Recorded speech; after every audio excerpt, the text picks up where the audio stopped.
Shalom Bapak Ibu Saudara sekalian, dikasihi Tuhan dan yang mengasihi Tuhan Yesus. Puji nama Tuhan, hari ini, saat ini kita boleh bersama-sama kembali untuk kita boleh memuji dan memuliakan nama Tuhan. Oleh sebab itu saudaraku, marilah pada saat ini kita persiapkan hati kita, hidup kita sepenuhnya ke dalam tangan Tuhan. Biarlah lawatan Allah terjadi dalam hidup kita. Sebelum kita mulai ibadah kita, mari kita berdoa terlebih dahulu. Bapa yang baik, Bapa yang kami kenal dan kami sembah di dalam nama Tuhan Yesus Kristus. Kami mengucap syukur Tuhan buat hari ini. Engkau masih memberi kesempatan kepada kami untuk kami boleh datang kembali Tuhan, ingin berjumpa dengan Engkau. Mari Roh Kudus pada saat ini, Engkau yang akan ambil alih ibadah kami pada saat ini. Kuasai setiap kehidupan kami hamba-hambamu yang ambil pelayanan sore hari ini Bapa. Engkau akan memampukan kami untuk memberi yang terbaik bagi Engkau Bapa. Mari Roh Kudus, kuasai hati kami, kuasai ruangan kami saat ini. Engkau nyatakan kemuliaan di tengah-tengah kami. Engkau nyatakan hadirat-Mu di tengah-tengah kami Tuhan. Kami ingin mendekatkan diri dalam hadirat-Mu yang kudus Tuhan. Terima kasih Tuhan Yesus. Terima kasih Roh Kudus. Berkaryalah Engkau di tengah-tengah kami saat ini Tuhan. Karena kami rindu menyenangkan dan menyukakan hati-Mu Bapa. Terima kasih Tuhan. Kami mengucap syukur. Kami menyerahkan ibadah kami dari awal hingga akhirnya hanya ke dalam nama Tuhan Yesus Kristus, Juru Selamat kami yang hidup. Haleluya. Amin.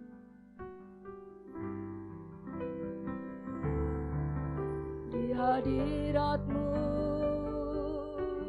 ku angkat suaraku. Di hadirat-Mu ku angkat wajahku. Sujud menyembah di hadapan-Mu, menyatakan Kaulah Rajaku. Keagungan-Mu mengatasi langit, kemuliaan-Mu mengatasi bumi. Segala pujian, hormat dan syukur, kemuliaan hanya bagi-Mu. Bapaknya yang mulia di atas segalanya, sebab hanya Kau yang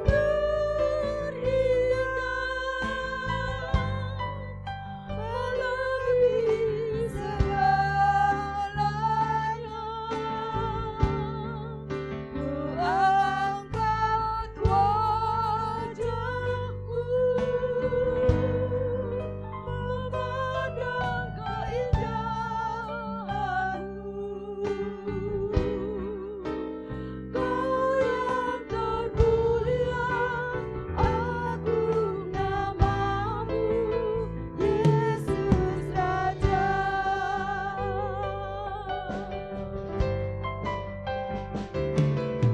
Di hadirat-Mu ku angkat suaraku. Di hadirat-Mu ku angkat wajahku. Sujud menyembah di hadapan-Mu, menyatakan Kaulah Rajaku. Keagungan-Mu mengatasi langit, kemuliaan-Mu mengatasi bumi. Segala pujian, hormat dan syukur, kemuliaan hanya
kasih Tuhan.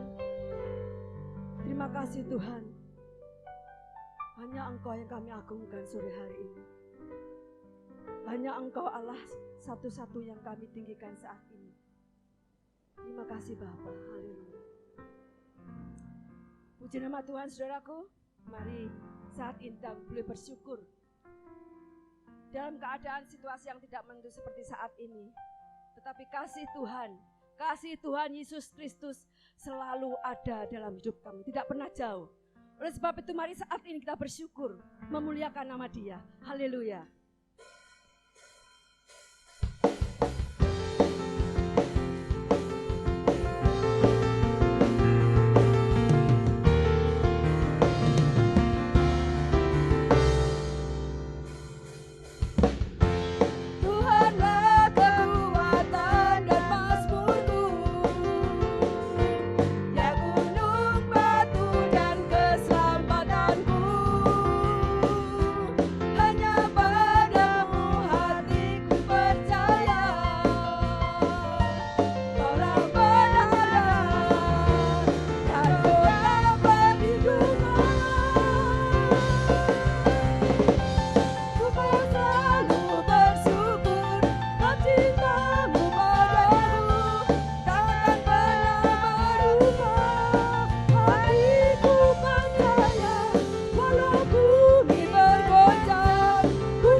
Kemuliaan untuk Tuhan Yesus.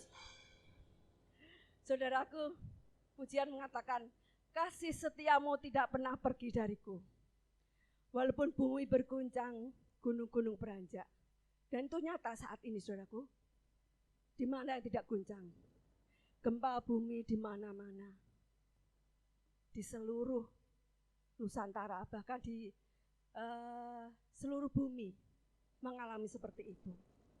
Tapi satu hal yang saya suka, kasih setia Tuhan tidak pernah pergi dari hidup kita. Amin. Meskipun saat ini bumi bergoncang, gunung-gunung longsor semua, tetapi satu hal, kasih Tuhan Yesus Kristus, bahkan mujizatnya saat ini sedang dinyatakan. panen raya sedang dinyatakan oleh Tuhan. Biarlah kita menjadi anak-anak Tuhan boleh selalu bersyukur. Karena kasih yang sudah diberikan kepada kita tidak pernah luntur seperti kasih dunia. Puji Tuhan. Ini boleh menjadi kekuatan buat kita. Mari kita lebih mendekatkan diri kepada Tuhan. Saat ini dunia goncang. Tapi mari saat ini kita bawa hati kita. Supaya kita melekatkan hati kita kepada Tuhan.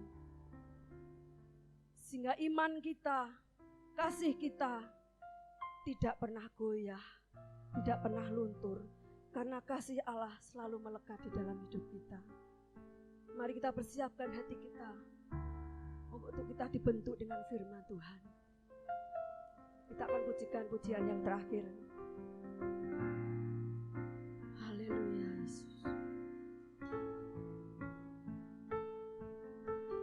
Semua karena kemurahan-Mu, semua karena kebaikan-Mu, semuanya karena kasih sayang-Mu. Ku ada sebagaimana ku ada.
ya Yesus. Ini penyerahan hidup kami kepadamu Tuhan. Lekatkan hatiku dengan hatimu Tuhan.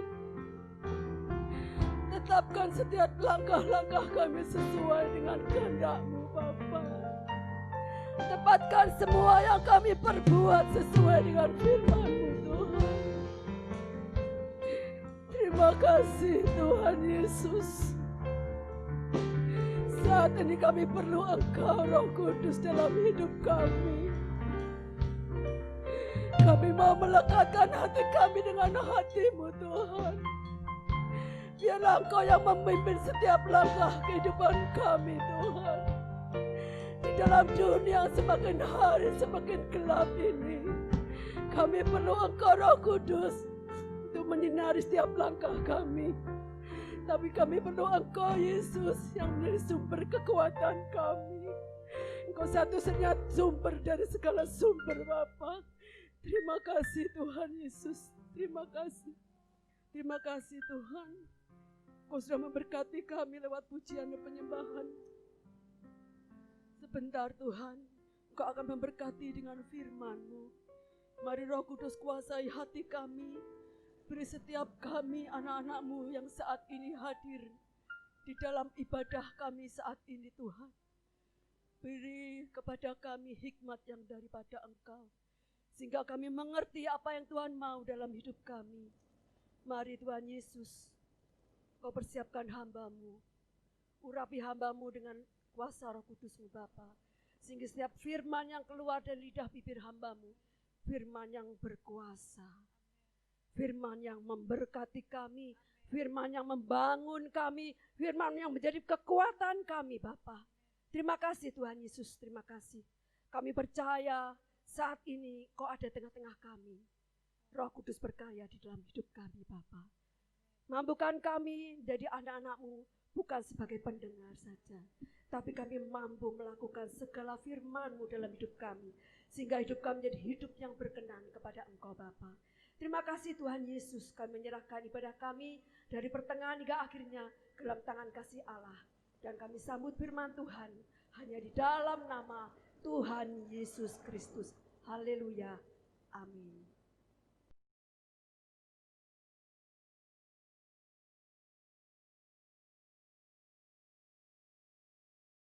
Puji Tuhan, haleluya. Salam sejahtera di dalam kasih Tuhan Yesus Kristus. Kondisi yang begitu luar biasa hari-hari ini membuat kita untuk tetap bertahan, tetap kuat di dalam iman kita. Ketika peristiwa itu terjadi secara tiba-tiba, dan ketika masalah itu muncul dan manusia tidak mampu untuk menghadapi, maka manusia akan mengalami kepanikan.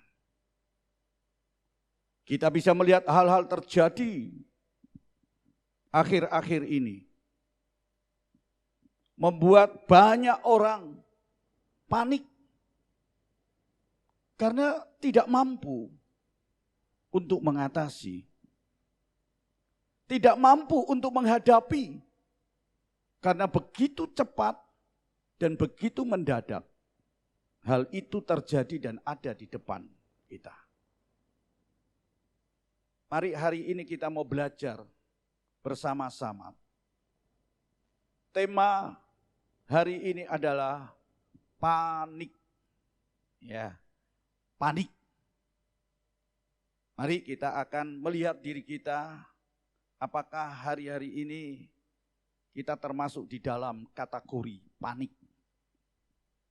Mari kita akan membuka Alkitab kita akan belajar di dalam Keluaran pasal 14 ayat yang ke-13. Keluaran pasal 14 ayat yang ke-13 kita akan baca di dalam bahasa Indonesia sehari-hari. Keluaran 14 ayat 13 demikianlah. Musa menjawab, jangan takut, bertahanlah kamu akan melihat apa yang dilakukan Tuhan untuk menyelamatkan kamu. Orang Mesir yang kamu lihat sekarang, tak akan kamu lihat lagi. Amin. Bapak Ibu saudara sekalian yang dikasihi Tuhan, ketika kita membaca Keluaran pasal 14 ini, ternyata pada waktu itu bangsa Israel sedang mengalami satu kepanikan, satu ketakutan yang begitu luar biasa membuat mereka panik. Kenapa panik? Kenapa takut?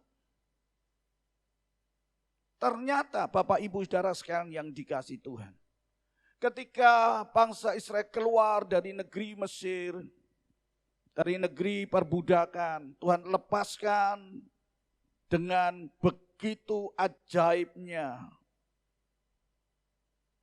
Mereka sedang melakukan perjalanan untuk menuju ke tempat di mana Tuhan sudah tetapkan untuk mereka berada di tanah, di kondisi yang penuh dengan berkat. Tanah yang subur, kondisi yang berbeda, dan kondisi itu sangat menyenangkan. Tapi apa yang terjadi ketika mereka sedang bersenang-senang dalam perjalanan? Mereka sedang diperhadapkan dengan yang namanya laut kosong. Di depan ada laut terbentang, di kanan kiri ada lembah, ada gunung yang curam.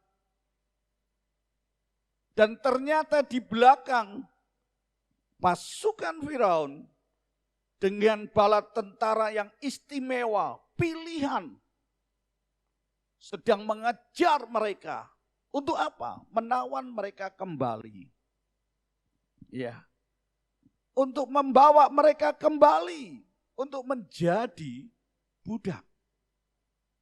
Dan ketika bangsa Israel mengalami dan melihat hal itu, apa yang terjadi? Mereka ketakutan. Begitu takutnya mereka panik. Dan Musa melihat kondisi yang seperti itu. Ketika bangsa Israel dalam keadaan yang panik. Dan mereka mulai mengomel.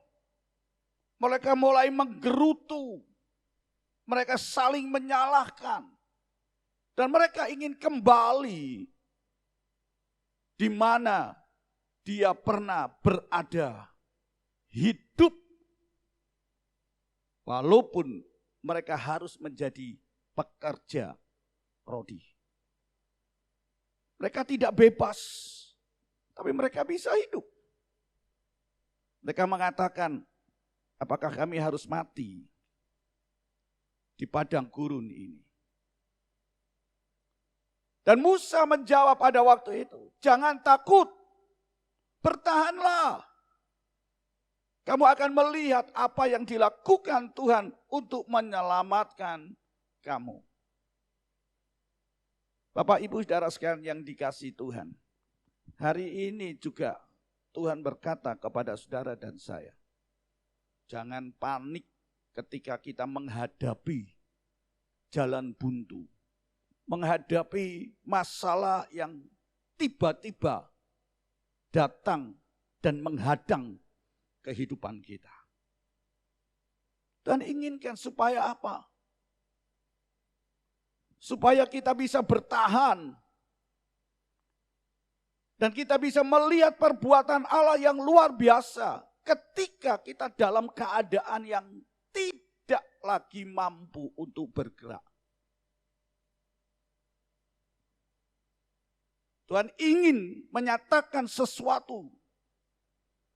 Dan hal itu tidak akan dilihat kembali.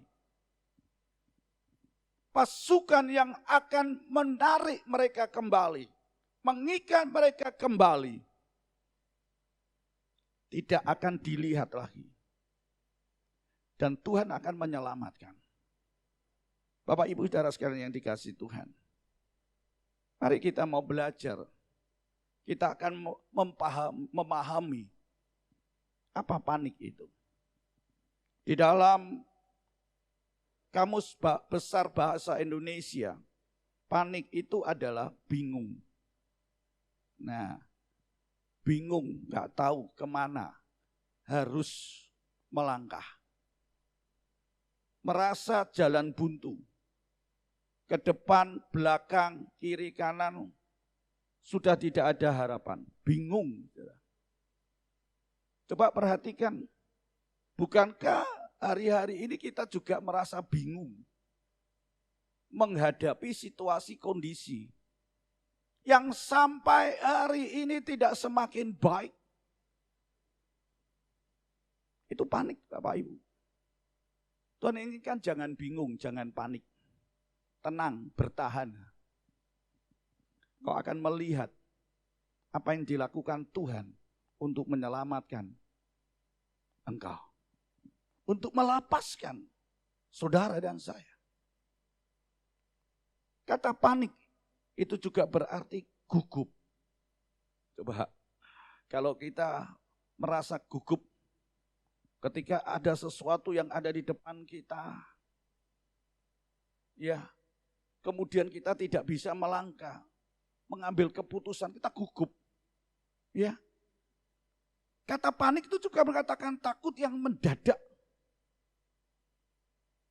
Takut yang mendadak. Dan akibat dari takut yang mendadak, panik itu, kita tidak akan dapat berpikir dengan tenang.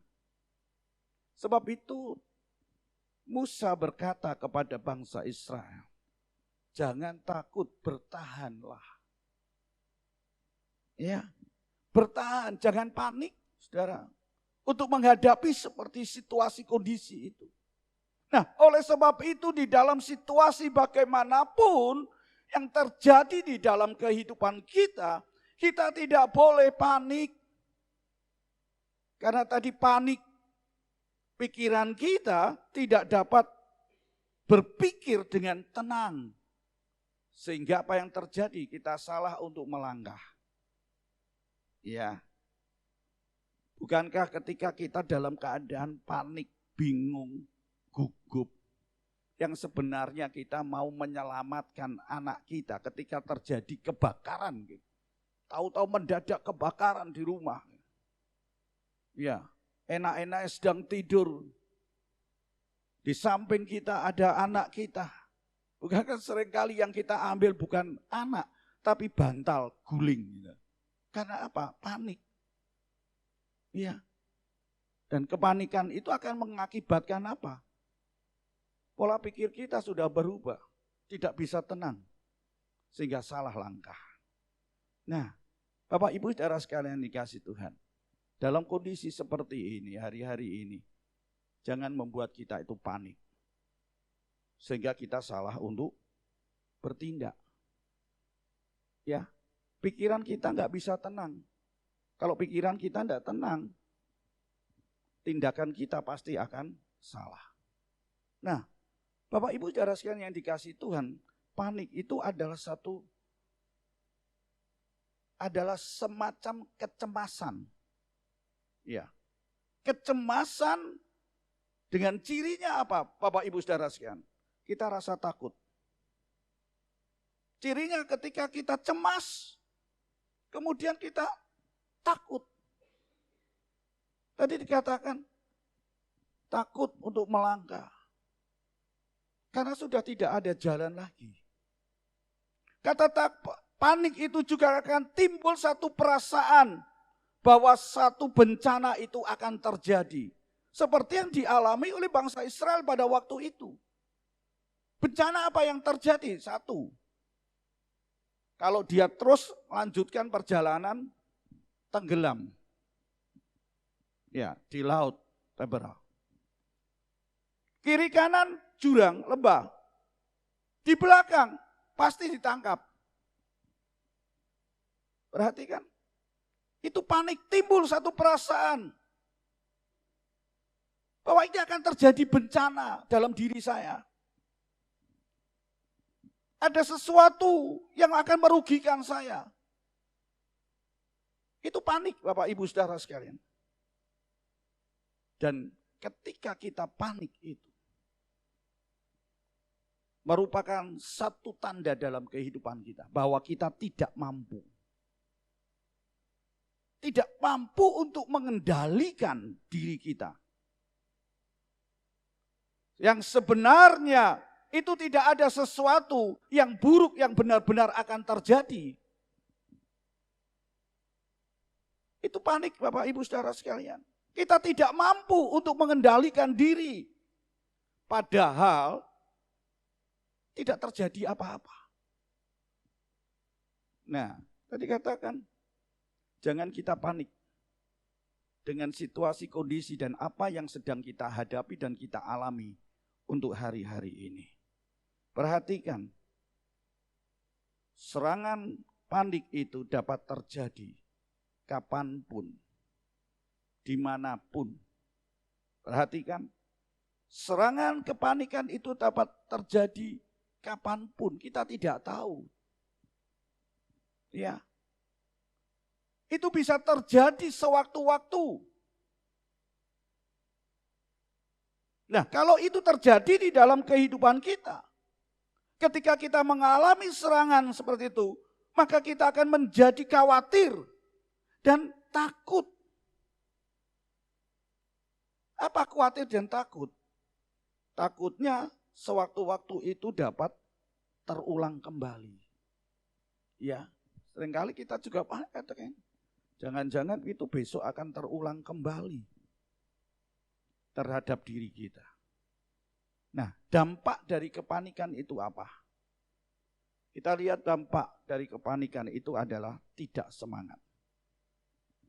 Kita perhatikan di dalam Keluaran pasal 14 itu, bangsa Israel tidak semangat lagi.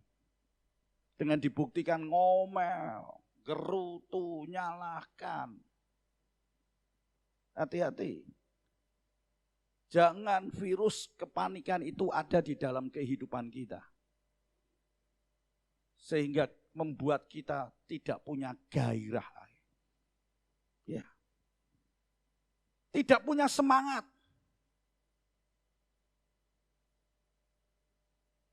Bapak Ibu saudara sekalian, perhatikan ini.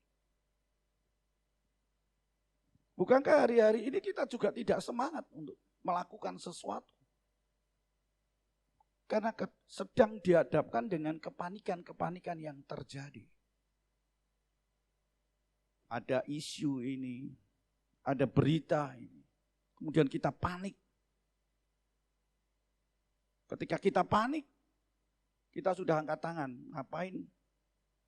Maju kena, mundur kena, kiri kanan juga kena. Terus kemudian apa? Menyerah kalah. Seperti yang dilakukan oleh umat Allah bangsa Israel. Nyerah.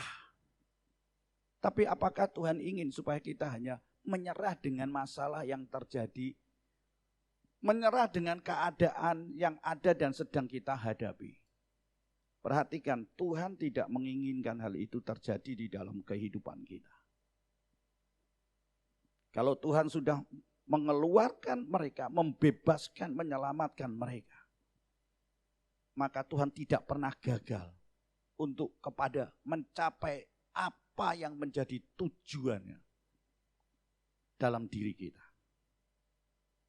Perhatikan, Tuhan tidak pernah gagal untuk membawa kita. Sekalipun harus mengalami banyak perkara dalam satu proses perjalanan hidup kita. Dampak dari kepanikan adalah mengaburkan kemampuan berpikir logis kita. Pikiran logis kita ini kabur. Ya, tidak tahu dengan nyata apa yang harus kita pikirkan. Sehingga nanti akan terbalik-balik, saudara. Bukankah ketika kita panik, sebetulnya tadi saya katakan, kita mau gendong, mau selamatkan anak, ternyata guling yang dibawa. Artinya apa? Kemampuan berpikir logis kita kabur. Dan kalau sudah pikiran logis kita kabur, jelas apa yang kita lakukan pasti tidak benar. Dampak daripada kepanikan itu bukan hanya itu. Tapi kita bisa merasakan gelisah, cemas. Dan ujungnya apa? Kita lari dari realitas. Kita sembunyi. Ya. Kita tidak menghadapi, tidak berani untuk menghadapi. Karena apa? Kita gelisah, kita cemas. Sehingga tadi saya katakan kita akan salah untuk mengambil langkah, mengambil keputusan. Kalau sudah cemas, gelisah, maka apa yang kita lakukan, apa yang kita putuskan, pasti akan salah. Salah langkah, salah mengambil keputusan. Keputusan bangsa Israel pada waktu itu apa mengatakan? Kembali saja. Kembali kemana? Ke Mesir.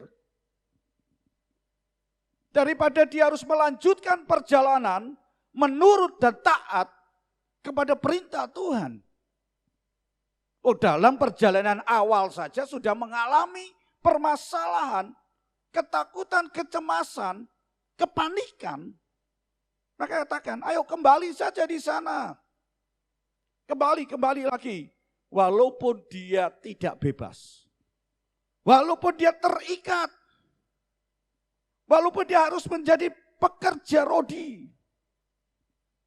Daripada dia tunduk taat untuk melakukan dan menurut perintah Tuhan dalam perjalanan hidupnya. Iya. Bapak Ibu saudara sekalian kasih Tuhan, perhatikan hal itu. Jangan salah mengambil keputusan. Makanya tidak sedikit orang yang bunuh diri. Ya. Tidak sedikit yang mereka menghabisi nyawanya sendiri. Bunuh diri. Bukankah banyak terjadi ketika mengalami COVID, divonis COVID, dia harus isolasi, dia terjun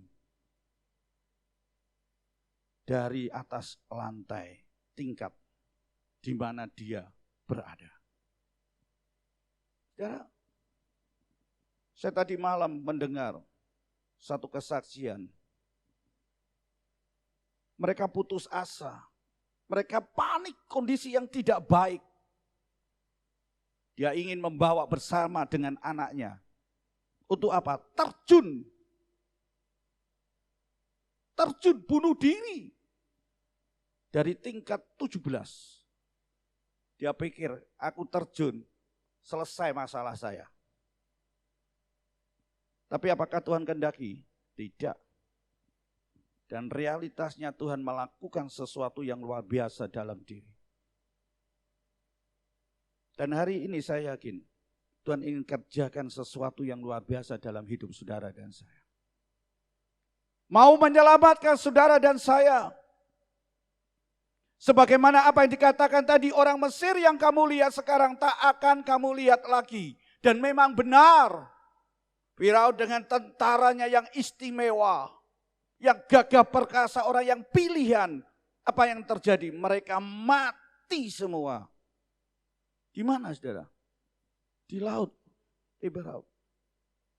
Laut kosong, laut merah. Umat Allah keluar menyeberangi laut. Dan apa yang terjadi? Tuhan sekarang berpindah arah. Yang dulu dia ada di depan bangsa Israel untuk memimpin, sekarang dia pindah. Dan apa yang terjadi? Ketika dia pindah di belakang, kacau semua di belakang. Dan ketika mereka sudah melewati, maka Tuhan katakan kepada Musa, kedangkan tangan, tongkatmu itu, balik itu kembali.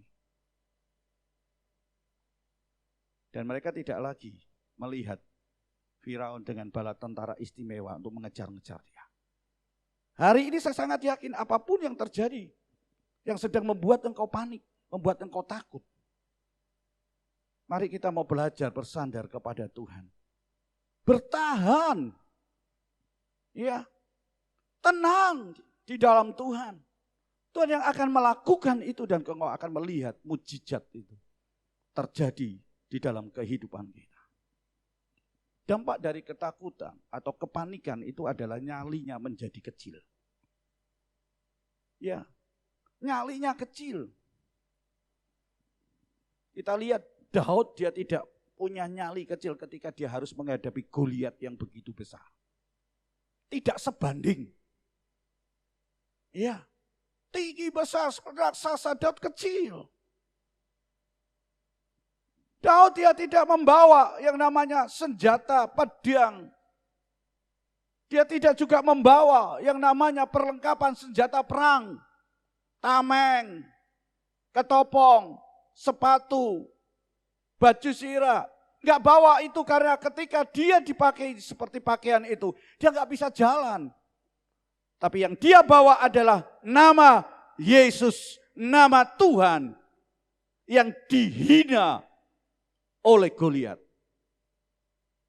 Dia katakan, aku datang bukan membawa pedang dan tombak, aku datang membawa nama Yesus, nama Tuhan yang engkau hina. Dan apa yang terjadi? Goliat itu kalah. Mengalami kemenangan yang luar biasa. Bukan pinternya Daud dalam berperang. Dia cuma hanya membawa pengali-ali saja. Perhatikan. Kalau kita panik, nyali kita kecil, saudara. Ya, bukan hanya nyali kecil. Nanti kita akan lihat dalam satu contoh.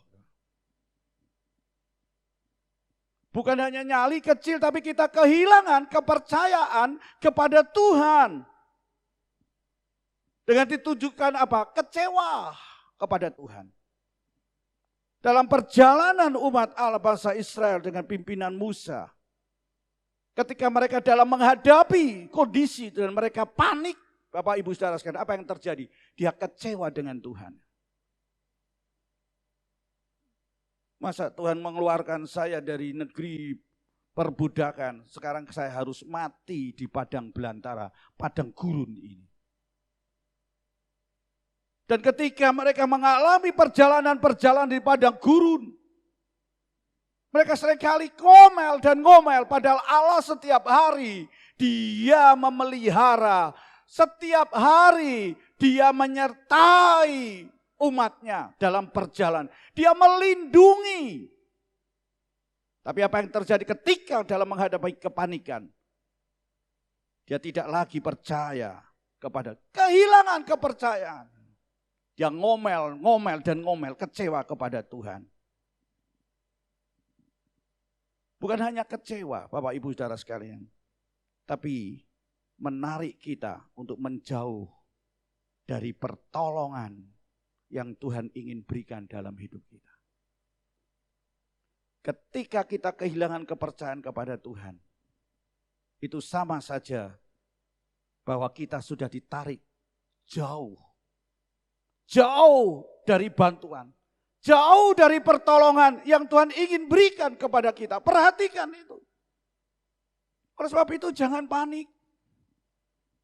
Musa mengatakan pada bangsa Israel, katakan, jangan takut, bertahanlah. Jangan panik, bertahanlah. Bapak Ibu Saudara sekalian yang dikasihi Tuhan, bukankah berkali-kali Tuhan menyatakan, jangan takut, jangan takut. Jangan takut. 365 kali. Berarti setiap hari Tuhan katakan kepada kita ketika kita bangun pagi hari. Tuhan katakan jangan takut. Amin. Katakan dalam diri kita. Jangan takut.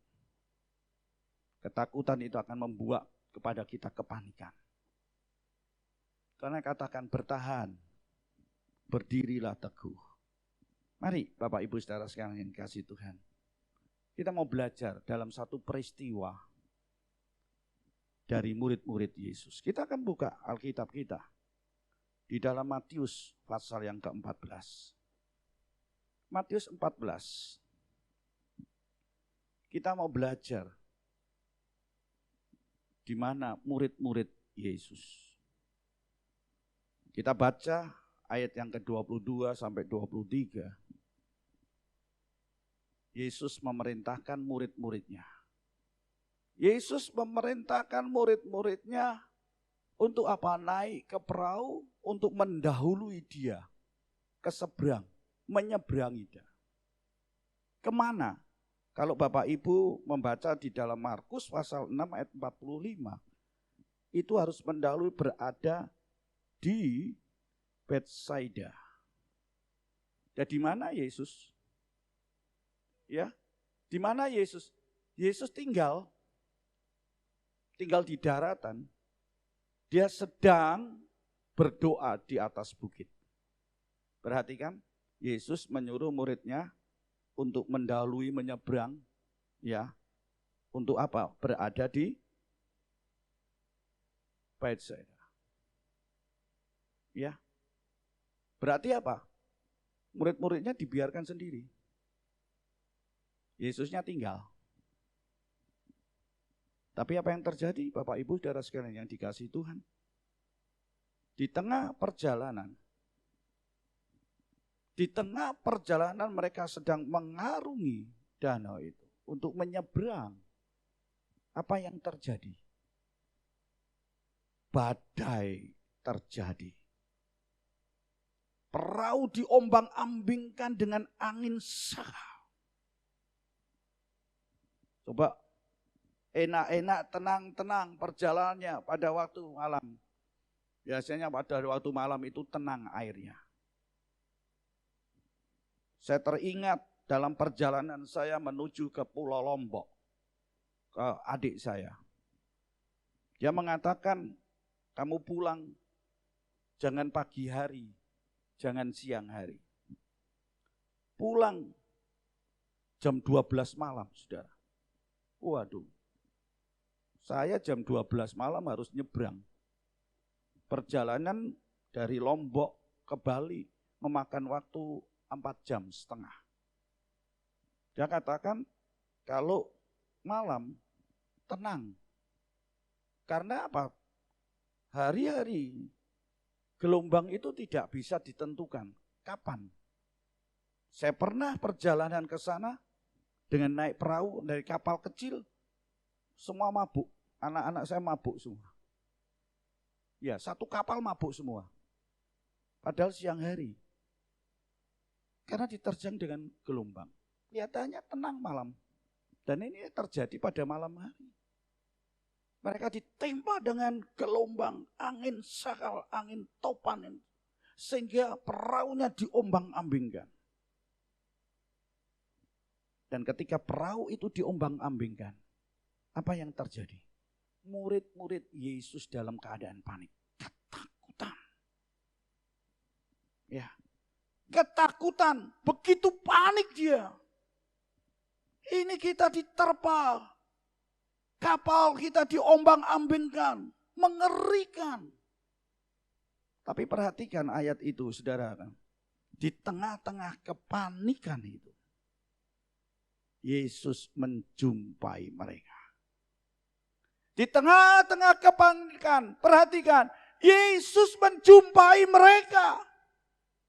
Sehingga apa? Ketika Yesus menjumpai mereka, dan Yesus naik ke perahu mereka, apa yang terjadi? Seketika itu pun redalah angin. Seketika itu pun tenanglah. Bapak Ibu saudara sekalian yang dikasihi Tuhan, perhatikan. Kalau kita perhatikan tadi, Yesus menyuruh mereka, murid-muridnya untuk mendahului. Berarti mereka berjalan sendiri. Tapi ketika mereka menghadapi kepanikan, ketakutan yang luar biasa,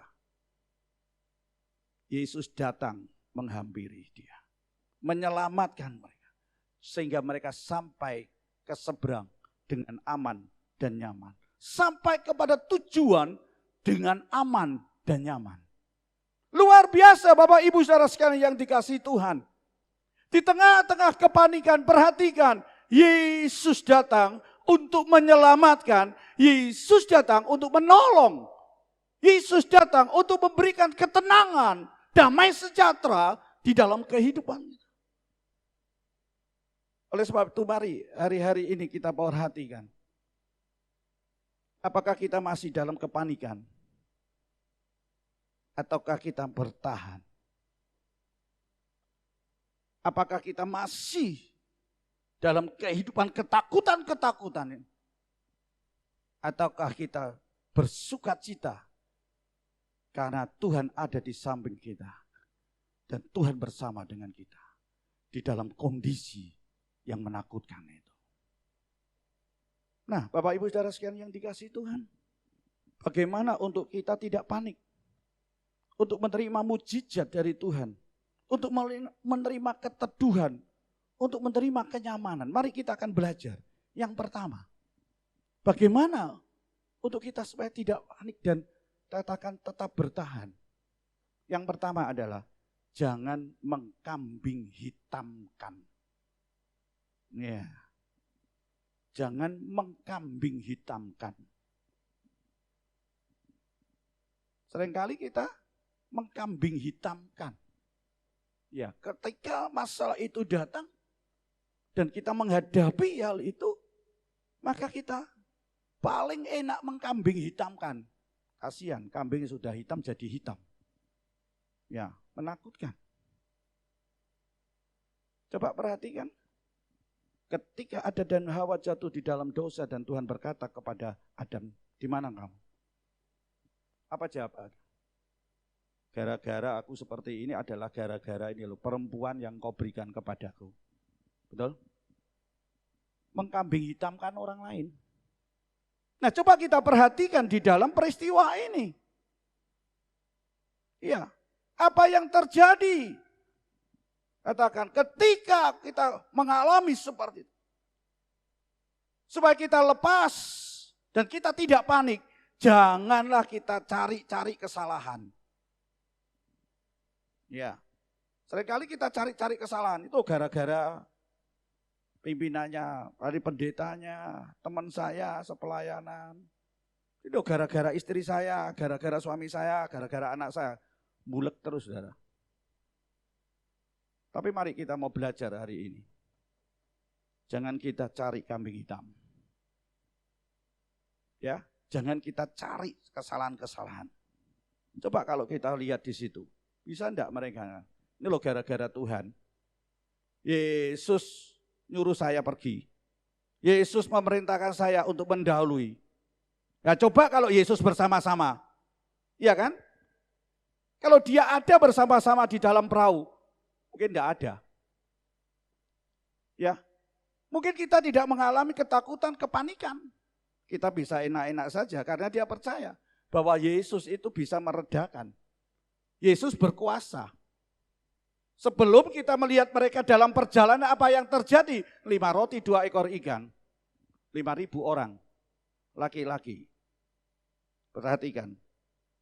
5.000 orang, laki-laki kenyang. Belum istrinya, belum anaknya.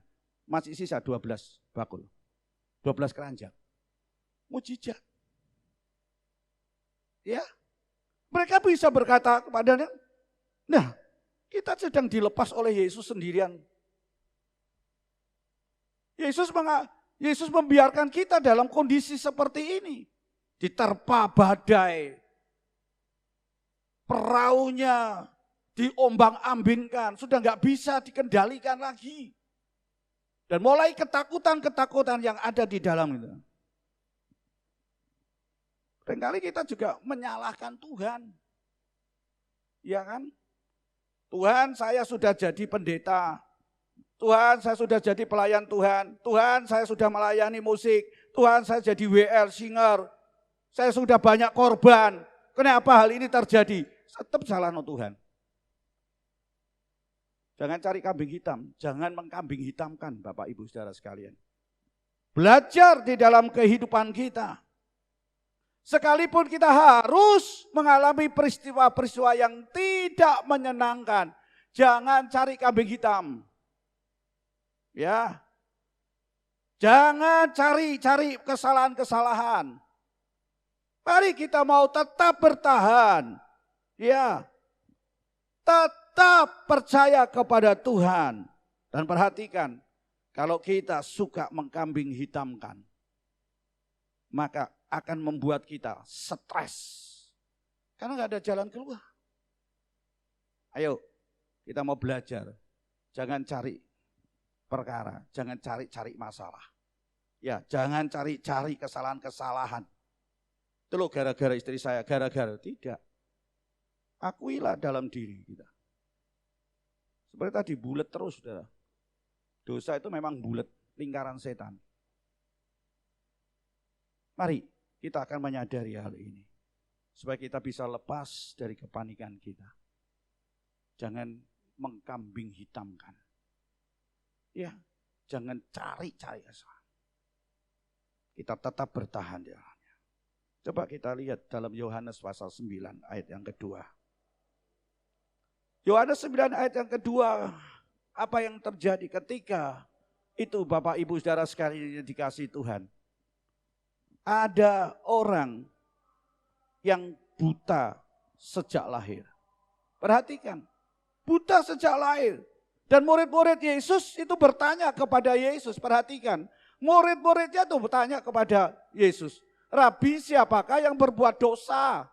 Orang ini sendiri atau orang tuanya sehingga ia dilahirkan buta. Perhatikan. Cari kambing hitam. Ini kesalahannya siapa?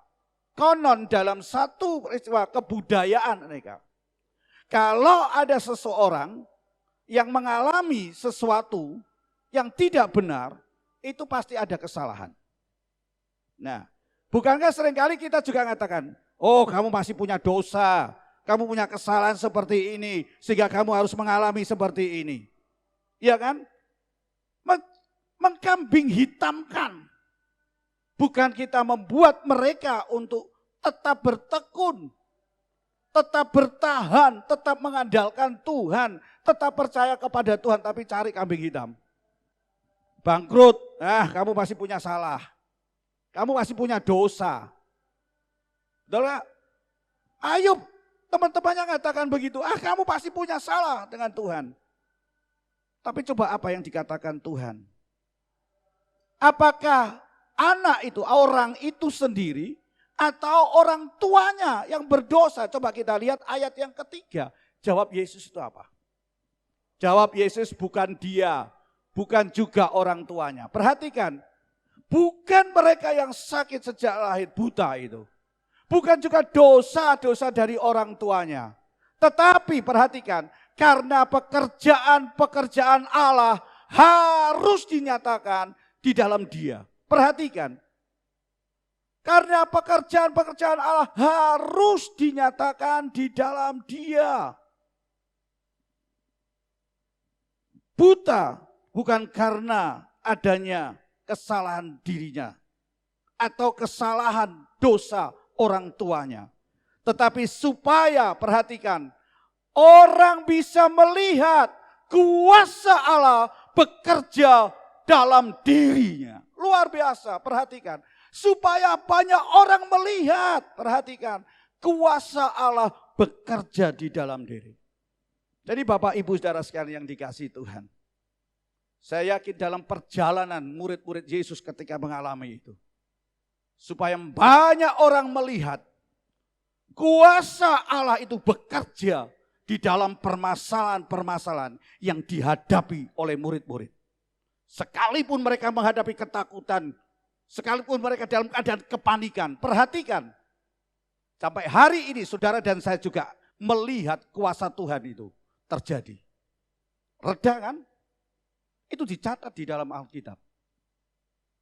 Perhatikan supaya kuasa Allah itu bekerja dan orang banyak melihat itu. Hari ini kalau saudara menghadapi yang seperti itu, jangan panik, jangan takut.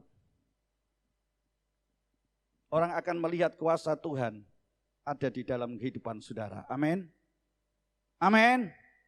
Kalau hari ini ada yang terpapar dengan virus-virus corona ini, COVID ini, apapun yang terjadi dalam kehidupan kita, perhatikan. Jangan cari kambing hitam.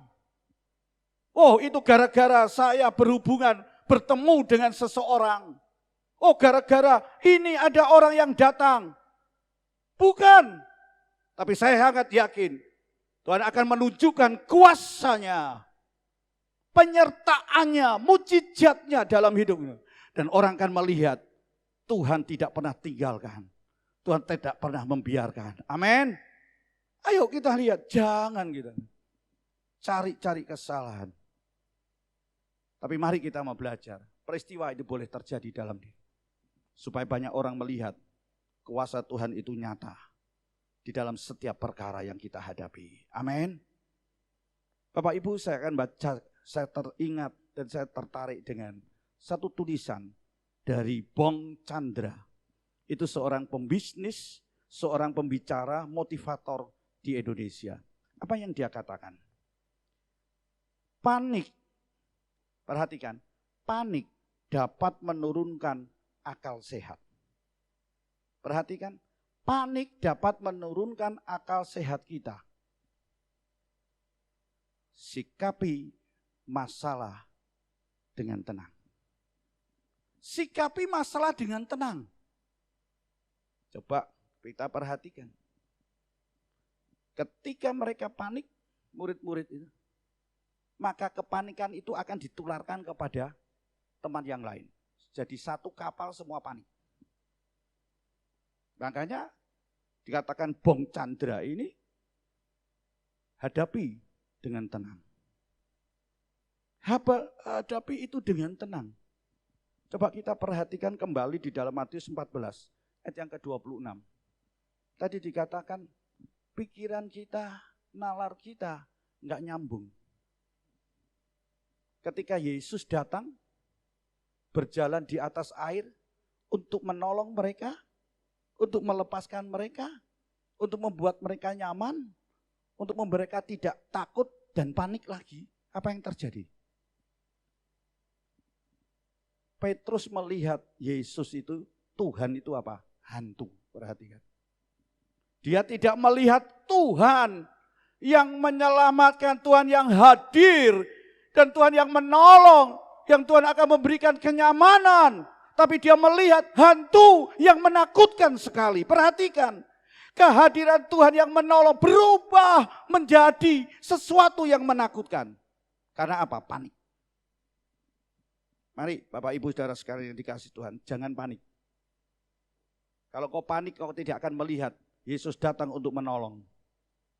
Tapi justru sebaliknya, kita akan melihat Yesus itu sesuatu yang menakutkan kita. Bukan semakin kita kuat, semakin kita bertahan, tapi semakin menakutkan kita. Mari hari ini saya yakin, Yesus lihat, Yesus hadir untuk menolong engkau. Pandanglah dengan benar. Hadapi masalah itu dengan ketenangan. Dan engkau akan melihat Yesus hadir menjumpai engkau dan menolong engkau. Amin. Yang kedua, apa Bapak Ibu Saudara sekalian? Percaya bahwa Tuhan itu menyertai. Percaya bahwa Tuhan itu menyertai. Tadi bukan cari kambing hitamnya, tapi percaya kepada Tuhan bahwa Tuhan itu menyertai. Kenapa? Sebab Yesus itu memahami penderitaan. Yesus tahu memahami masalah-masalah engkau yang sedang kita hadapi. Tahu.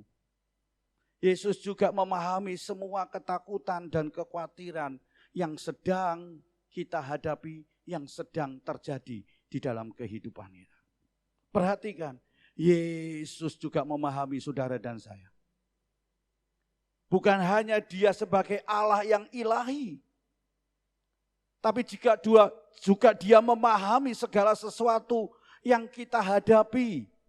Karena apa? Dia adalah manusia yang juga pernah mengalami semua itu. Dia datang untuk menyelamatkan. Dia datang karena dia paham.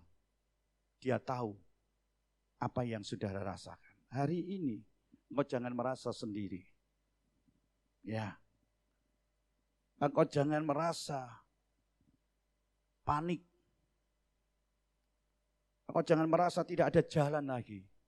Perhatikan, percayalah bahwa Tuhan itu menyertai engkau. Coba kita baca Matius pasal 14 ayat 25. Kira-kira jam 3 malam datanglah Yesus kepada mereka berjalan di atas air. Coba perhatikan, jam 3 malam loh. Bandingkan dengan Markus 6 ayat 48. Itu lebih jelas. Bapak Ibu saudara sekalian, di dalam Markus 6 ayat 48. Perhatikan ini dengan jelas. Ketika siapa? Yesus melihat betapa payahnya mereka. Perhatikan. Loh, Yesus berada di mana? Yesus sedang berada di atas bukit. Dia sedang berdoa. Jauh daripada mereka. Tapi apa yang terjadi? Ketika ia melihat betapa payahnya mereka mendayung karena angin sakal. Perhatikan. Yesus tahu, dia melihat apa yang menjadi susah payahmu. Apa yang engkau hadapi hari-hari ini. Yang membuat engkau takut, yang membuat engkau panik. Perhatikan. Yesus melihat kondisi itu. Maka mengatakan, maka kira-kira jam 3 malam. Tadi bukan jam 3 malam. Kalau dia lihat, apakah dia mengatakan, sudahlah atasi kamu. Masalah itu gampang. Ya kan, murid-muridnya adalah pelaut yang tangguh. Masa kamu gak bisa mengatasi itu? No, Tuhan gak katain gitu. Yesus gak katain begitu. Yesus ketika dia lihat apa yang katakan, ia datang kepada mereka. Berjalan di atas air. Luar biasa, berjalan di atas. Dia datang. Ya, amin. Yesus Allah kita yang kita sembah. Bukan hanya dia melihat, ketika dia tahu kondisi kita. Susah payahnya kita. Penderitaan kita. Ketakutan kita, kepanikan kita. Perhatikan, Yesus datang menghampiri engkau. Amin. Perhatikan, Yesus datang. Oleh sebab itu Bapak Ibu saudara sekalian yang dikasihi Tuhan, percayalah bahwa Tuhan itu menyertai. Apa yang dilakukan oleh Yesus tadi kata? Dia lihat, dia datang menjumpai, dan dia menolong. Jadi jelas, Yesus tidak pernah membiarkan. Yesus tidak pernah meninggalkan engkau. Amin. Yesus. Bersama dengan Yesus, kita dapat tetap tinggal tenang. Amin. Bersama dengan Yesus, kita dapat tinggal dengan tenang. Coba kita baca tadi ayat yang ke-32 Matius pasal 14. Saudara nanti baca sendiri. Ya, di mana ketika dia naik ke perahu, angin itu reda. Markus 6 ayat yang ke-51. Ketika Yesus naik ke atas perahu mereka, perhatikan. Ketika mereka bersama, Yesus bersama dengan mereka. Apa yang terjadi? Tenang. Oh, puji Tuhan. Bapak Ibu saudara sekalian kasih Tuhan. Oleh sebab itu mari bersama Yesus kita akan dapat hidup dan tinggal di dalam ketenangan. Bapak Ibu saudara sekalian yang dikasih Tuhan. Jika pada hari ini saudara mengalami keresahan, kepanikan, persoalan, ancaman, dan lain sebagainya. Jangan lupa, perhatikan, jangan lupa, Yesus tidak pernah meninggalkan engkau. Amin. Yesus tidak pernah meninggalkan engkau dalam kondisi apapun. Hari ini mari kita mau katakan kepada Yesus, Yesus, aku percaya kepada engkau, bahwa engkau akan menyertai. Bukan hanya engkau melihat, tapi engkau juga hadir datang. Dan engkau bersama dengan. Maka hidupku menjadi tenang. Coba kita lihat. Apa yang dikatakan oleh pemazmur. Mazmur 23 ayat 4. Pemazmur dengan kata keras, meskipun aku melalui lembah yang gelap, aku tidak takut bahaya. Perhatikan. Dan mengatakan meskipun aku melalui lembah yang gelap, aku tidak takut bahaya sebab engkau menemani aku. Perhatikan kata menemani. Bersama dengan. Amin. Sebab engkau menemani aku. Engkau melindungi aku seperti seorang gembala melindungi dombanya dengan tongkat dan gada. Dengan kekuatan, dengan otoritasnya. Luar biasa. Perhatikan, Yesus datang, Yesus menemani engkau. Sehingga kau tidak lagi takut untuk menghadapi. Kau tidak lagi panik dalam kondisi apapun yang secara tiba-tiba datang dan kita alami. Percaya kepada Yesus. Yesus menyertai kita. Amin. Jadi Bapak Ibu Saudara sekalian dikasih Tuhan. Kepanikan harus dihadapi dengan sikap tenang. Daripada panik, percayalah sepenuhnya kepada Tuhan. Ayat yang terakhir, Markus 5 ayat 36. Coba kita lihat. Yesus tidak menghiraukan perkataan mereka. Perkataan apa? Dia katakan bahwa anak Yairus, anak kepala rumah ibadat itu, sudah mati. Percuma engkau Yesus datang. Anak ini sudah mati. Makanya Yesus tidak menghiraukan perkataan-perkataan mereka. Justru apa yang dikatakan oleh Yesus kepada kepala rumah ibadat Yairus? Jangan takut, perhatikan. Jangan takut, percaya saja. Amin. Pondone apa saudara? Percaya saja. Percaya saja, percaya saja, percaya yang beri kita menang. Perhatikan, percaya. Jadi katakan, bagaimana untuk kita bisa lepas dari kepanikan? Percaya bahwa Tuhan itu menyertai. Hadapi masalah itu dengan ketenangan. Ya, hadapi dengan ketenangan. Percaya. Dan nantikan saatnya Tuhan akan menghalau semua itu. Untuk melepaskan kita dari berbagai macam ketakutan, kepanikan, masalah di dalam hidup kita. Satu penulis yang juga terkenal, yang namanya Akarida. Dia mengatakan, dia mengatakan, jangan mengambil keputusan dalam keadaan panik. Jangan mengambil keputusan dalam keadaan panik. Kenapa? Pasti salah. Tapi itu, Bapak Ibu Saudara sekalian yang dikasih Tuhan. Pertolongan Tuhan itu tidak akan hadir. Perhatikan, pertolongan Tuhan tidak akan hadir dari kepanikan. Jadi kalau kita panik, jangan harapkan pertolongan itu akan hadir dalam diri kita. Tapi pertolongan Tuhan itu akan datang justru ketika kita ada di dalam ketenangan. Oleh sebab itu dengan tegas Musa berkata kepada bangsa Israel ketika dia menghadapi kepanikan itu. Jalan buntu. Mereka tidak bisa lagi maju, mundur kena, kiri kanan kena. Tuhan mengatakan apa? Musa mengatakan bertahan.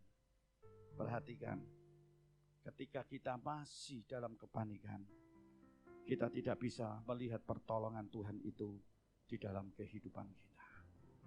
Mari kita mau datang kepada Tuhan. Hanya dekat saja. Hanya dekat kepada Allah, aku tenang. Karena daripadanya keselamatan itu ada.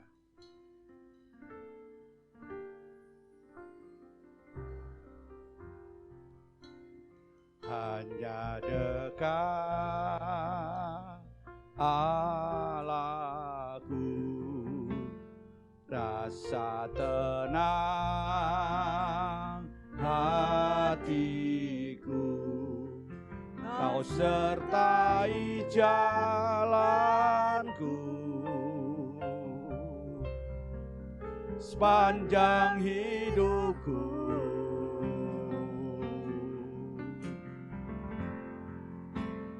Hanya dekat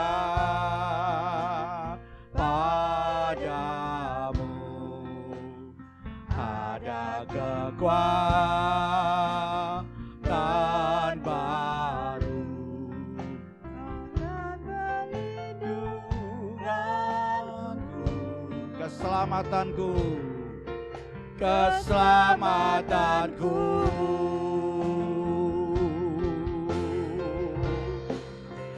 Ku ingin selalu bersekutu denganmu, menikmati hadiratmu.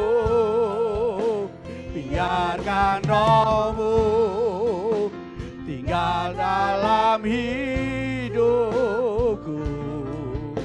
Sungguh indah bersamamu.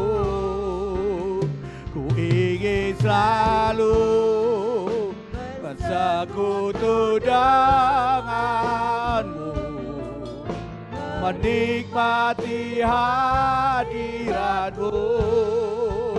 Biarkan rohmu tinggal dalam hidupku. Sungguh indah bersamamu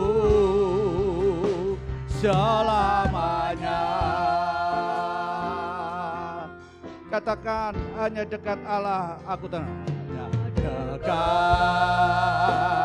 Allahku, rasa tenang hatiku. Kau sertai jalanku sepanjang hidupku. Hanya dekat padamu, hanya dekat padamu. Ada kekuatan baru, kekuatan baru. Kaulah perlindunganku, amin. Keselamatanku, keselamatanku. Ku ingin selalu bersekutu, selalu bersekutu denganmu, menikmati hadiratmu. Biarkan rohmu tinggal dalam hidupku. Sungguh indah bersamamu. Ku ingin, amin, menikmati hadiratmu, hadiratmu. Biarkan rohmu tinggal dalam hidupku. Sungguh indah bersamamu selamanya. Oh Yesus,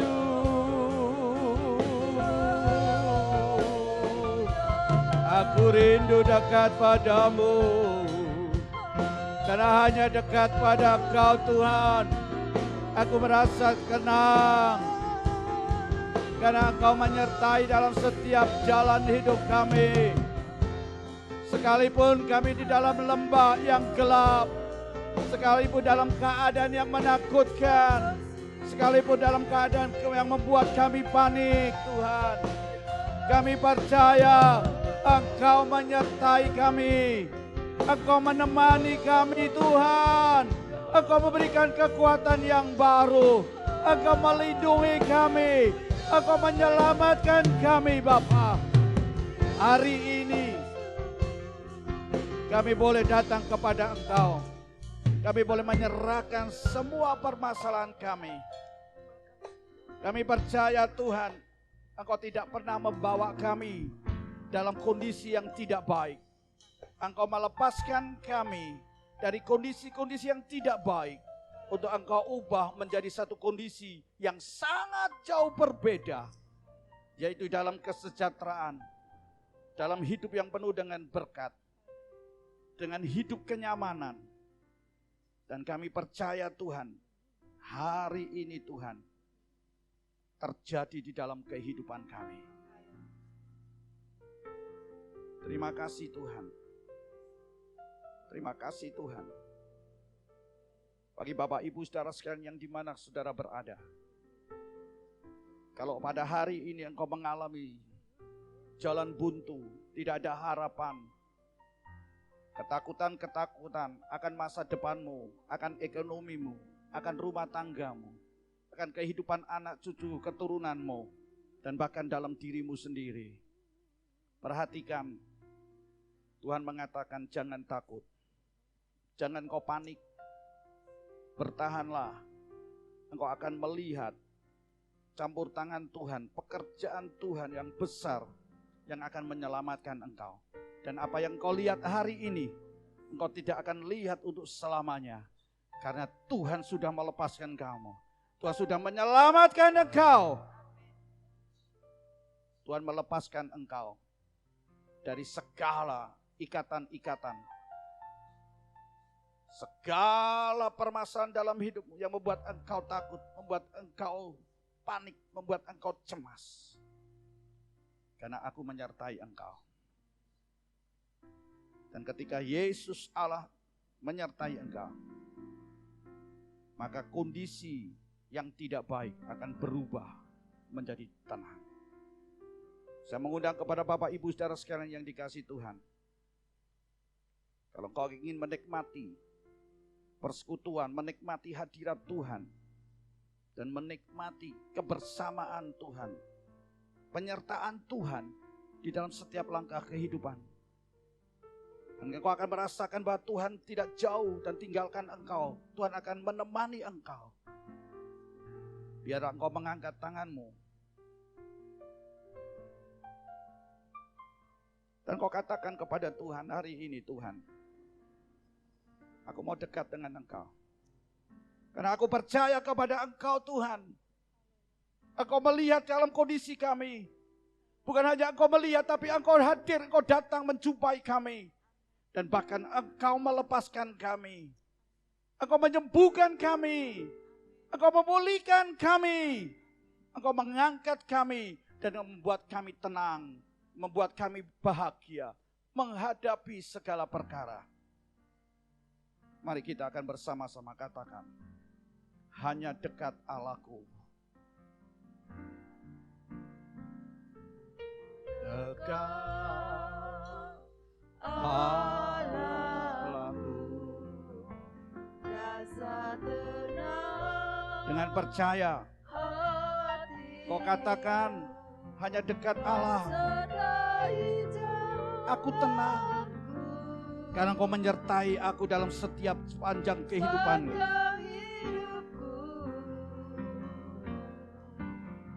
Aku percaya ketika aku dekat kepada Engkau Tuhan, Engkau memberikan kekuatan yang baru. Engkau melindungi aku. Engkau menyelamatkan, Engkau melepaskan aku. Dan hari ini, di dalam nama Tuhan Yesus Kristus, di dalam nama Tuhan Yesus Kristus, terimalah pemulihan, terimalah kekuatan baru, terimalah kesembuhan, terimalah damai sejahtera, terimalah sukacita. Di dalam nama Tuhan Yesus Kristus. Di dalam nama Tuhan Yesus Kristus. Aku terima itu. Aku terima pemulihan. Aku terima mujizat. Aku terima sukacita. Aku terima damai. Aku terima pertolongan daripada Engkau. Terima kasih Tuhan.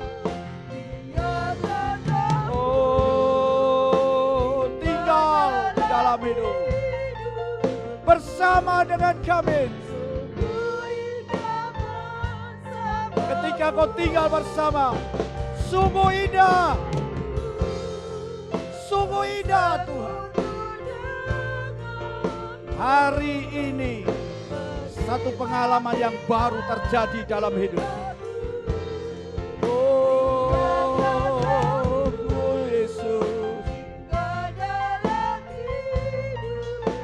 Amin. Sungguh indah berkatakan, sungguh indah bersamamu. Sungguh indah bersama. Katakan, sungguh indah bersamamu. Sungguh indah sekali lagi dengan iman. Sungguh indah bersamamu.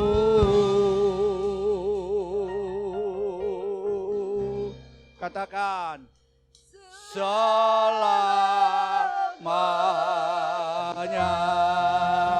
Beri kemuliaan bagi Tuhan.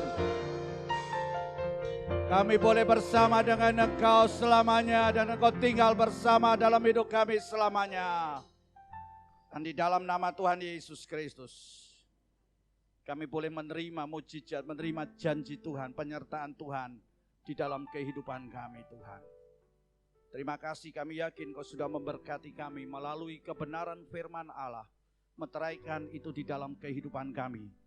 Supaya kami bukan hanya mendengar, tapi kami boleh menjadi pelaku-pelaku firman Tuhan. Melibatkan Engkau dalam semua perkara. Terima kasih Tuhan, terima kasih Bapa. Tuhan sudah memberkati kami. Engkau juga akan memberkati bangsa negara kami Indonesia. Engkau mencintai bangsa negara kami Indonesia. Tuhan, lepaskan dari permasalahan-permasalahan yang ada, baik itu ekonomi, baik itu wabah yang terjadi. Apapun yang terjadi dalam kehidupan bangsa negara kami Indonesia, hari ini di dalam nama Tuhan Yesus kami berdoa. Engkau berbelas kasihan dan Engkau akan hadir dan Engkau menolong bangsa negara kami. Pulihkan bangsa kami, sembuhkan bangsa kami. Dan juga Tuhan akan berikan kekuatan hikmat-Mu kepada para pemimpin bangsa kami, Bapak Presiden, Wakil Presiden, sampai kepada tingkat RT RW, TNI Polri, tim medis, paramedis, mereka yang ada di garis depan. Tuhan, Engkau berikan hikmat-Mu, Engkau menyertai mereka, Engkau melindungi mereka, Engkau menjagai mereka, Engkau memberikan kesehatan kepada mereka, Bapa. Kami percaya Tuhan, Engkau hadir dan Engkau melihat kami, dan Engkau menolong kami, dan Engkau melepaskan bangsa kami, memberkati bangsa kami, sehingga bangsa kami boleh menjadi berkat bagi bangsa-bangsa yang lain. Terima kasih Tuhan. Kami juga berdoa untuk jemaat-jemaat-Mu di mana mereka berada, hamba-hamba-Mu.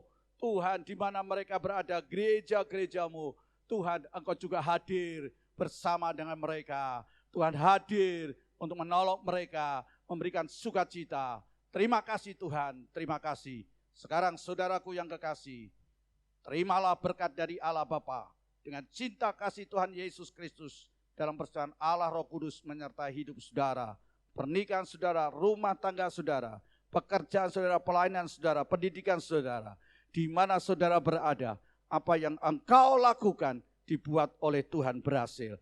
Terimalah berkat ini dengan iman, dengan segala ucapan syukur di dalam nama Tuhan Yesus Kristus yang percaya katakan amin. Beri kemuliaan bagi Tuhan.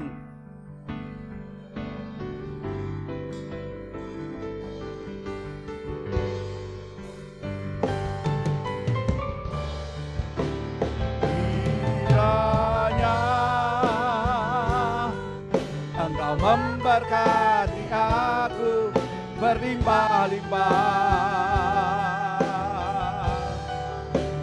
dan memperluas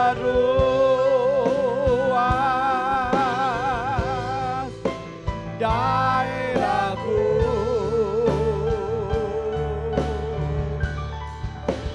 dan kiranya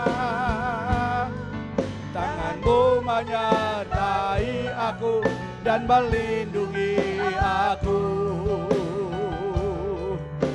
daripada malapetaka, sehingga kesakitan tidak menimpa aku.